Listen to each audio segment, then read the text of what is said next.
Hello, I'm Tom Bremer, and welcome to News 6. This week, News 6 is a product of St. Joe's Elementary School in Tiffin, Ohio.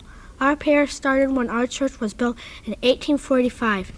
In 1934, the church had to be built because of fire, which destroyed the original structure.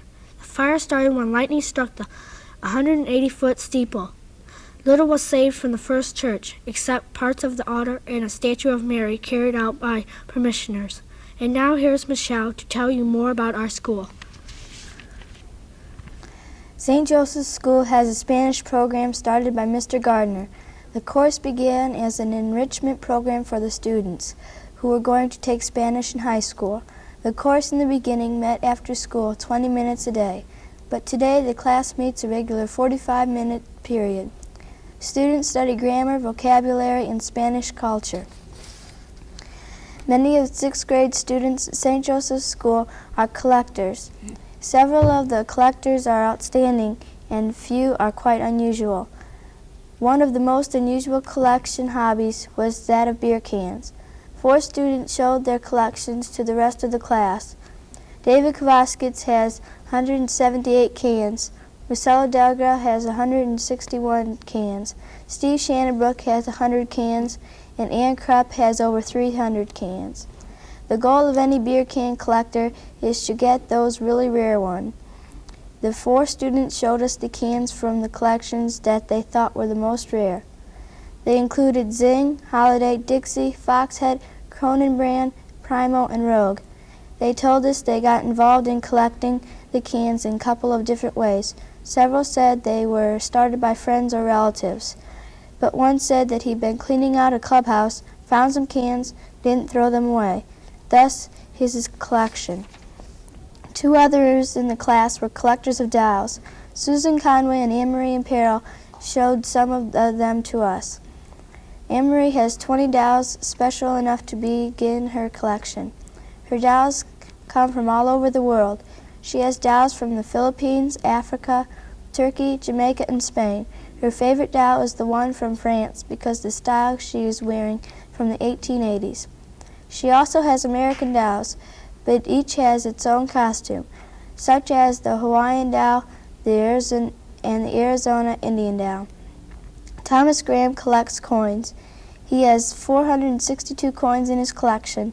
They weigh 19.5 pounds and are worth $600.23. 2 of the rare coins in his collection are an 1877 Indian head penny worth $152 and a 1773 nickel worth $200. We asked him how he got started collecting coins, and he said that his godfather gave him first coins on the day he was baptized, and he has been collecting ever since.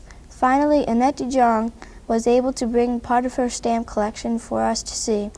She told us that the first stamp was only used in May 6, 1840, and that the man who was credited with inventing the postage stamp was Rowland Hill, who was knighted for his service to the postal system of England. We had a lot of fun looking at the different collections and learning how people got involved with them. And now here's Michael to tell you a little bit about Tiffin.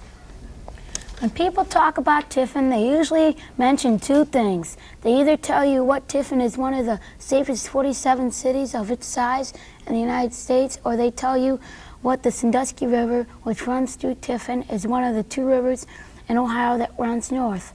But Tiffin has much more to offer. The history of the city dates back to 1812 when it was the site of Fort Ball, a military depot. In 1820, Josiah Hedges bought a piece of land and founded the settlement of Tiffin in honor of Edward Tiffin, first governor of Ohio. In 1822, Josiah started the Hedges Grist Mill, today known as the Pioneer Mill. The original mill was destroyed by fire in 1876, but was rebuilt on the original foundation. A second fire struck the mill in 1937 and again was rebuilt, leaving the top story off, thus reducing the building to only 2 of the original 3 stories. The mill has since been turned into a restaurant. Located on the lawn outside the restaurant are old millstones similar to those once used in the mill. At the mill is a display of old machinery and tools of long ago. A balcony at the back of the entranceway allows one to step out and view the water wheel, the ducks in the river, and the tail race of the mill. But the Seneca County Museum is the place to go if you want to know about Tiffin. The museum has many different items relating to Tiffin's past. There is a fire engine called the Adriatic Pumper, which was bought in 1868 and was used to help put out the fire of 1872. There's also a gun room. Among the various items, there's a series of guns made by a gunsmith in Tiffin. There also is a complete setting room display including chandelier and fireplace with all original furnishings. And now to tell you about the industry of Tiffin, here's Susan. The city really began to come to life in 1888 when natural gas was discovered in the vicinity. This discovery gave new momentum to the town's industries and new enterprises flocked into Tiffin. The Tiffin Glass Company is one of the oldest companies in Tiffin.